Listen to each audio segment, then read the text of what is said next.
Ya les dijimos que teníamos en nuestro tema central de esta tarde, y es el tema de... Esto viene como de cuando en cuando, sí. La propuesta, la solicitud, la inquietud, el reclamo de que se endurezcan las penas de los adolescentes que transgreden la ley. La ley, sí. Entonces, sí. Yo quiero conocer un poco la parte jurídica con Dilia Leticia, y por supuesto la parte neurológica por parte de, perdón por la redundancia, de César Castellano, para que hablemos un poco de neuropsicología, de lo que ocurre con estos muchachos, para saber si son imputables, si no son imputables. Vamos a saber un poquito si hay algún beneficio en que esta pena se extienda, si lo que ha ocurrido en otros países se puede aplicar a la realidad nuestra, Lilia. Sí, mira, tú sabes que yo me alegro mucho de que se trate este tema desde estos dos ámbitos, porque es que van unidos. No se puede ver este tema de los adolescentes en conflicto con la ley solamente desde el ámbito puramente legal, porque hay que abordar esos temas también ¿cómo le dicen? Neuropsicología. Neuropsicología, sí. Neurocognitivo. Pues mira, nosotros tenemos nuestra legislación, la ley 136-03, desde el año, valga la redundancia, 2003, que empezó a aplicarse en el 2004, que establece las sanciones a los adolescentes en conflicto con la ley penal, que era la máxima pena hasta 5 años de edad, hasta 5 años de prisión. Exacto. Entonces, ¿qué pasa? ¿A partir de qué edad es la imputación aquí? Desde los 13 años. 13 años. Debajo de los 13 años se entiende que un niño no es inimputable, no puede ser sancionado penalmente por ningún crimen que haya cometido. Todo esto porque somos signatarios de la Convención de los Derechos del Niño, que nos obliga como país, como Estado, a establecer un procedimiento especial para estos adolescentes y establecer una edad también límite por debajo de la cual se entiende que ningún niño o adolescente puede ser imputable penalmente. Perdona que te interrumpa, Lilia. Cuando existía la casa albergue, ¿tú recuerdas de qué edad iban esos chicos a la casa albergue? Mira, antes de tener algún tipo de legislación, la ley, antes de tener la ley 1494, que fue nuestro primer código de niños ni adolescentes, ahí mandaban niños de cualquier edad. De cualquier edad, sí. Cierto. Los niños que estaban en la calle, aunque no hubieran cometido un crimen, un delito, iban para el albergue. O los que aquellas familias sentían que no tenían control sobre ellos. Exacto, los despachaban a los muchachos para allá. Hasta que luego ya, a partir de la ley 1494, se empezó a regular ese tema y el juez dejó de ser, el juez de menores, que en esa época era el tutelar de menores, dejó de ser como un padre de familia. No, los padres tienen su obligación y deben ocuparse de sus hijos. Entonces, a partir del 2013, ¿verdad? 5 años pena máxima, pero entonces vino del 2003. Y luego vino el asesinato de los adolescentes, de los taxistas. Los taxistas que fueron asesinados por adolescentes. Hace varios años. Eso fue en el 2010-2011. Entonces ahí que tienen que estar cumpliendo casi su condena ya. Sí. Si no es que ya. Se aumentó, se revisó. No. Entonces otra vez volvió la gente a decir que cómo va a ser que estos menores de edad que estén por su cuenta, que hay que sancionarlo porque mira ese crimen que cometieron, no sé cuánto. Y en el 2013 hubo una modificación a la ley 136-03 y aumentaron a 8 años la pena máxima. Pero para los adolescentes, de 5 a 8. ¿Qué? De 5 a 8 para los adolescentes que tienen entre 16 y 18 años de edad. Ah, los de 16 a 18 años. Los de menores se quedan con 5 años de pena máxima. Sí, ok. Exacto. Hay una situación, yo no estaba aquí cuando el asunto de la violación de una niña, ¿qué edades tenían esos chicos? Yo, según vi, de 10 a 17. De 9 o 10. Tenía uno de 9 o 10. 13, 14. Sí. 17. Y uno de 17. 16. Entre 9 y 17. Exactamente. Entre 9 y 17 años. Entonces, ese de 9 años no puede ser sancionado penalmente por lo que haya participado en ese crimen. Sí pueden ser son sus imputables padres, a partir de qué edad. de los 13 años. 13. Pero entonces sus padres sí son responsables civilmente por los daños que ese niño. Civilmente. No así no penalmente. Penal, no, porque la pena es personal. Nadie puede pagar a meterse preso por nadie. Por nadie. Sí. César, descíframe esa historia. Un niño de 9 años. Yo creo que tenemos que partir desde más para atrás, porque ese niño de 9 años es ya el resultado de un proceso. Exacto. Y querer romper la soga por el lado más débil es una tendencia muy común. Y es la salida más fácil. Tenemos que juzgar algo o alguien, es el contexto que ha generado o que ha hecho posible eso. Contexto familiar y social. Así es, que ha hecho posible eso. Los contextos sociales y familiares donde por ejemplo, hay ausencia o exceso de reglas. Los contextos familiares donde hay ausencia o exceso de protección. Son contextos familiares que promueven en los niños un estilo de ser fundamentado primero en el miedo, en primer lugar, y también en la vergüenza. Y esos son contextos donde las personas comienzan a ser controladas por la necesidad de poder o la necesidad de placer. Okay. Cuando esos dos elementos están presentes, o sea, alguien que es criado en un contexto con exceso de estructura y reglas, autoritarismo, generalmente crece con sentimientos de culpa y de vergüenza. Cuando alguien crece en un contexto con abuso, generalmente es un sujeto muy orientado al no equivocarse y vive con miedo.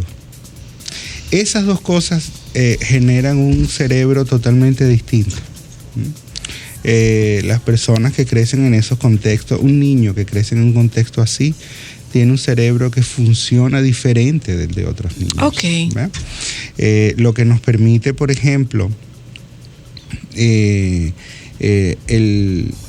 la posibilidad de frenar algunas acciones en contextos carentes de normas y reglas no está desarrollado. Y si a eso le sumamos el tema del miedo y la vergüenza, tenemos un muchacho que está actuando para tratar de demostrar algo al mundo, a su gente, a la familia. ¿Por qué hace eso? Entonces tenemos que ver cómo nosotros hemos podido crear una sociedad que hace que eso sea posible. Es decir, cómo nosotros hemos sido capaces de llegar a construir un mundo donde unos tenis valgan más que ser respetuoso. ¿Cómo hemos podido construir un contexto social donde una marca de un pantalón valga más que el afecto de un hermano o a tu padre o a tu madre? Entonces, eso es lo que tenemos que juzgar. Estos muchachos son el resultado de un producto. Ahora, en ningún caso quiero dejar en el ambiente el tema, o sea, la idea de que yo estoy proponiendo de que no son imputables. Que de la impunidad. No, han cometido un error y deben pagar por él. Y ahora, el modo de pagar por ese error, aunque obviamente tenemos estos centros para detención de menores, ha de ser la corrección y la reconexión, no el castigo por se. Trancar a un muchacho simplemente no va a servir para nada. Bueno, es la conexión, o sea, en vez del aislamiento es buscar más bien la conexión, la corrección, la rehabilitación, ¿no? Y para eso no necesitamos que sean 10 años o 15 años, sino lo que necesitamos es centrar nuestra atención en que ese tiempo que ese muchacho va a estar ahí es para ayudarlo a rehabilitarse. Entonces el asunto no es con una extensión de la pena, el asunto es con una modificación de lo que hacemos del programa. Así es. Ya. ¿Entiendes? Esa es la propuesta. No porque endurezcamos la pena, porque la idea que trae detrás de endurecer la pena es que, si endurecemos la pena le van a tener miedo y no lo van a hacer.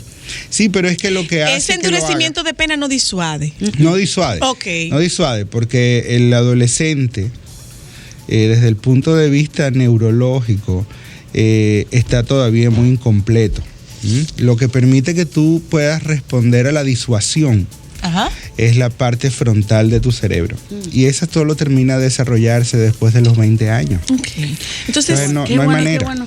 Mira, escúchame que interrumpo, pero qué bueno que oigo esto, porque yo he leído bastante sobre el tema, y más libros americanos que como ellos juzgan a los adolescentes como adultos, pero yo había leído precisamente ellos son mucho más estrictos que nosotros. Que lo que pasa es que ellos no son signatarios de la Convención de los Derechos del Niño, ellos tienen su propio sistema. Y entre paréntesis, es el país que tiene la proporción de sus ciudadanos presos más alto del mundo. Así es, para que tú veas.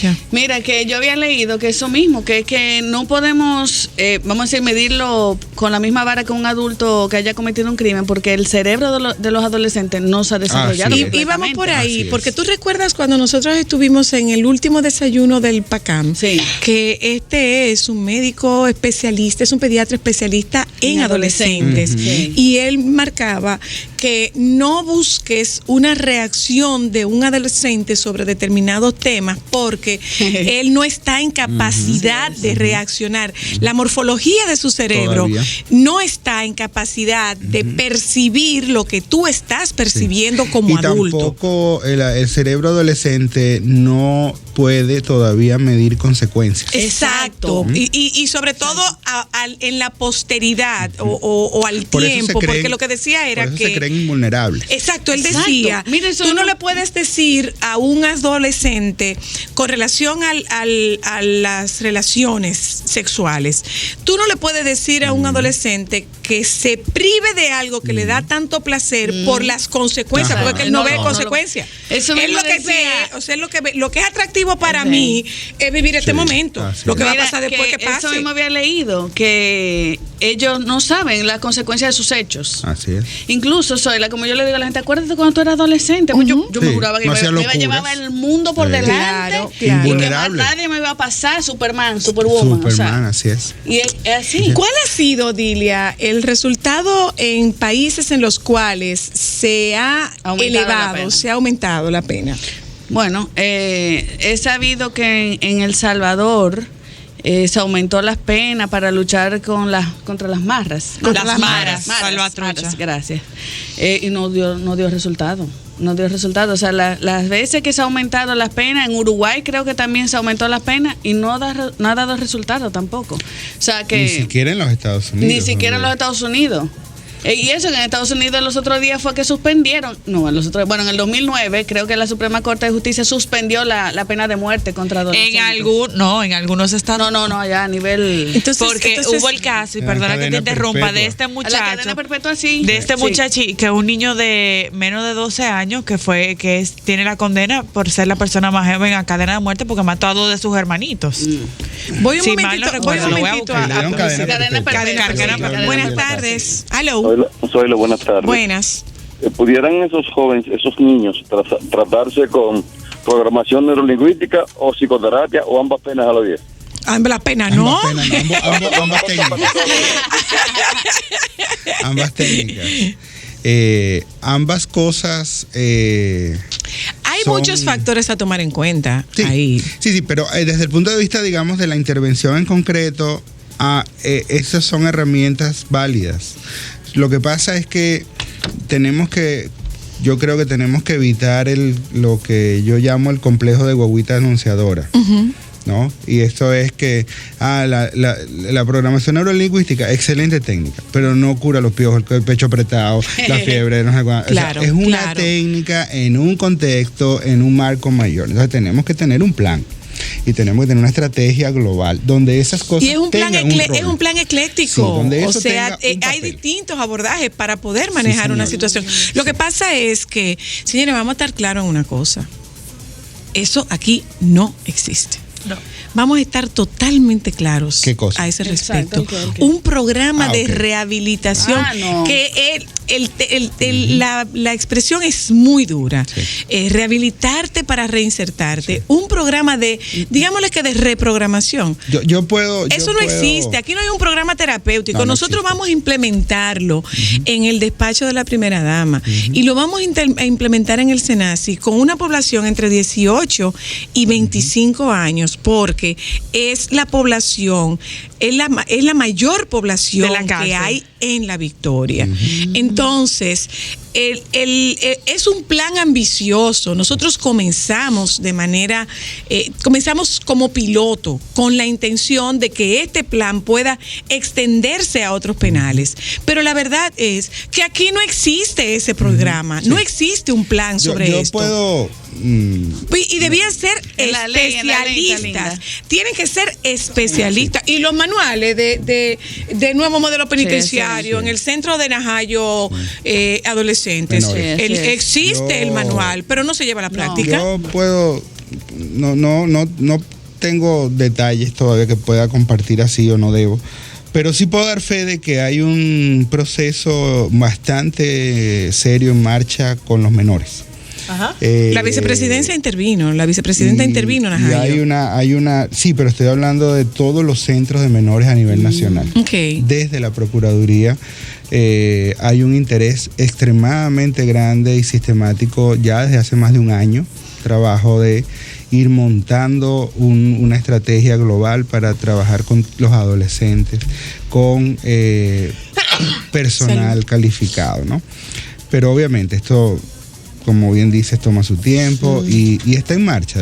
Y cualquier momento lo anuncian, ¿no? Porque están precisamente en la etapa de entrelazar los esfuerzos con la oficina de la primera dama en este momento. Y ¿Con eso, primera dama o vicepresidencia? Perdón, con la vicepresidencia, porque la vicepresidencia es la que está... No recuerdo ahora, para ser honesto, no puedo precisarlo, la verdad. Pero sé que hay esfuerzos y movimientos y bueno, en su momento yo he sido consultado, o sea que sé que hay un nivel de esfuerzo en ese momento y probablemente en un año tendremos un buen porque solos ellos no van a salir de ahí. Buenas tardes. Buenas tardes. Adelante. Buenas. Mira, según la ley 13603, crea una Dirección Nacional de Atención Integral de Adolescentes en Conflicto con la Ley. Existe. Esa dirección existe y es una dependencia de Procuraduría General de la República. Tengo entendido que aún se manejan 5 centros a nivel nacional de privación de libertad de adolescentes. 1 de señoritas y 4 para jóvenes de sexo masculino. De esos 4, hay 2 en San Cristóbal.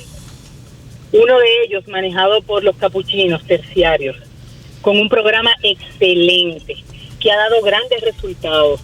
Ah, qué bien.